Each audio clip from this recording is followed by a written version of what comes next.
আল্লাহ যাকে নির্বাচন করেছেন, বাছাই করেছেন, ওই সত্তাকে আল্লাহ তাআলা একেবারে আসমান জমিন সৃষ্টির আগে 1000 বছর আগে আল্লাহ পাক তার এলেমের মধ্যে তার সত্তাকে হাজির কইরা রব্বুল আলামিন নিজে কোরআনে কারীমে তিলাওয়াত করেছেন। আসমান জমিন সৃষ্টির কত বছর আগে? 1000 বছর।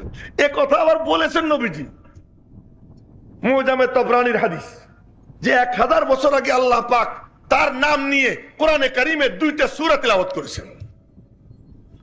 এই মহান সত্তা, সেই মহান সত্তা কেমন? একেবারে ছোট্ট থেকে শুরু করে বুড়া হওয়া পর্যন্ত দিন যত গেছে উজ্জ্বলতা, তার চমক দমক, তার আকর্ষণ তত বাড়তেই থাকছে, বাড়তেই থাকছে, এখনো বাড়তেছে। কিয়ামতের দিন আরো বাড়বে, মাকামে মাহমুদে আরো বাড়বে, জান্নাতে গিয়ে তার মাকাম আরো উঁচু হবে।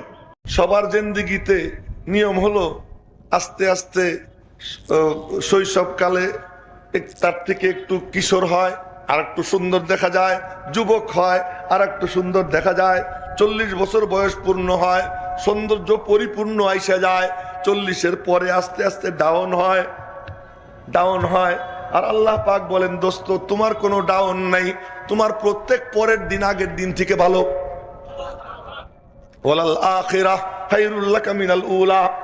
39 বছর 6 মাস বয়স, এমন সময় মনের মধ্যে কেমন যেন দাউ দাউ করে আগুন জ্বলে, অস্থির, কিছুই ভালো লাগে না, যেদিকেই তাকান মনে হয় যেন এমন তো হওয়ার ছিল না। এমন কেন? মানুষ এরকম হাইওয়ান কেন? মানুষ এত জানোয়ার কেন? মানুষ এত হিংস্র কেন? মানুষ এত বেহায়া কেন? মানুষ এত জালেম কেন? মানুষ এত খুনি কেন?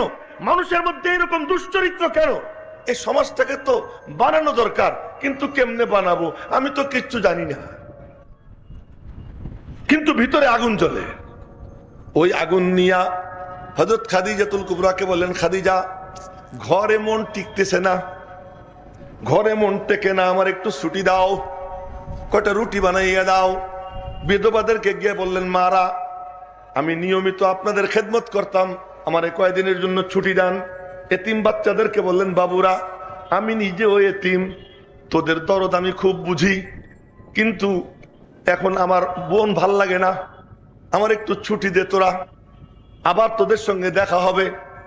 সব কিছুর থেকে সম্পর্ক ছিন্ন কইরা কয়েকটা শুকনা রুটি নিয়ে একটু পানি নিয়ে হাঁটা দিছেন ঘর থেকে।